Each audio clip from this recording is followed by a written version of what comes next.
Hey there, this is Calvin with Minipots doing a follow-up to Hidestone and Bone, where we go over the different scenarios presented in the rulebook. And these are the big day scenarios. So these are the basic games that you can play and how it's. So here he defines the quiet season. This is the option that you would have if you felt your warband or your band of cavemen weren't doing so well and that you didn't want to take them out to fight something else. And he says that where the band closest to extinction selects an opposing band with more than twice its extinction points to be the target. The band closest to extinction may also play a hunting scenario if desired. So there's a chance to make up some stuff there and get some resources from the hunting. There's scenario rules. Every one of these is set up a little bit the same. They have all the same data, but it's a little bit different. So multiplayer activation, random, so you can play with more than 2 players. Random selection, reinforcements, where they come in, beast reinforcements, sleeping models. There are some scenarios where you will be attacking and they will be sleeping. Random encounters. So any of the scenarios, you can include a random encounter. It gives rules for deployment. Raids. So there's ritual battle, resource raid, ambush, sack, capture, and then broken trust. There is different rewards for every scenario, more or less. Resources, how you handle that in a resource raid. So your tribe is low on whatever and it knows its opponent is flush with it, so you want to raid. So your ambush, your hominids attack a small group of another band. They catch foraging or hunting. It gives model count.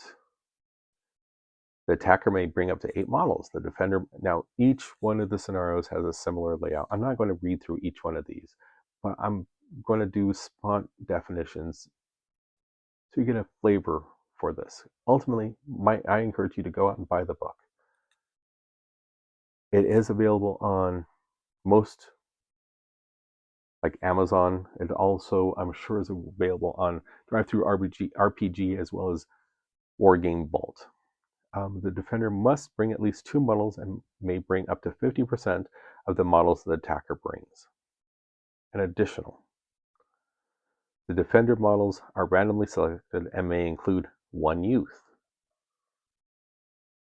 Gives a setup definition, special rules, chance for reinforcements, the objective, sack. This is when you're attacking a opponent's village or enemy camp.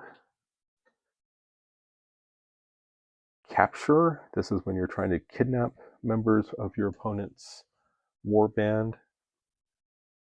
How to set it up. Objective, reward, broken trust. So you and a rival band are meeting and somewhere someone's done something, they sneezed wrong, and you are settling it out on the battlefield.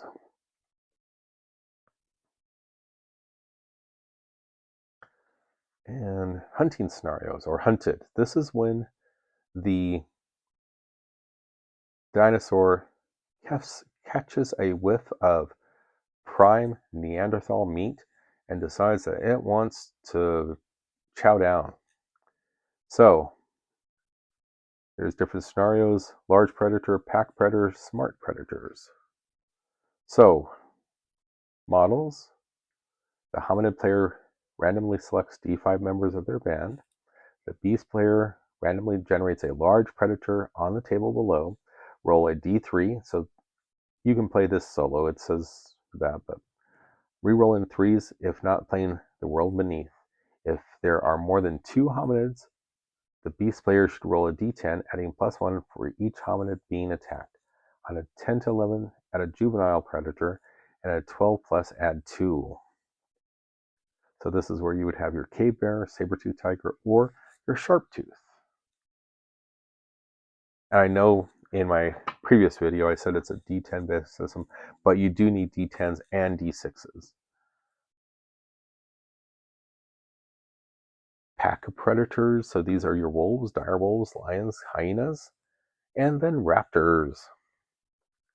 Smart predators, this is your Gigantopithecus, your precursors, and dwellers of the world beneath. So this would be your Atlantean people, as well as another hominid or simian type species that you're fighting against. Hunting scenarios. Now this is cool in the sense that there are basically 7 different scenarios here. There's the great beasts, scavengers, herd, den, nest raid, dangerous game, and interlopers. Then you have if it's a great hunt, it's broken down further. So your great hunt, you could be fighting against aurochs, woolly rhino, mammoths, long necks for your dinosaurs, spiked tail, hornface, great ape, and then your scavengers, so a giant beast of some kind has fallen down and it is being attacked by predators. You've seen the circling crows or ravens, and you are trying to get there before they do. So you have to fight them off as well as try to get resources. Herd, a group of your hominids attempt to slay one or more multiple members of a herd of prey animals. Setup. Den, so this is when you're going to go into a large predator or pack predators or smart predators. So these are you attacking the giant apes or simian type beings, the wolves, lions, hyenas, or the saber-tooth tiger, cave bear, sharp-tooth. Nest raid.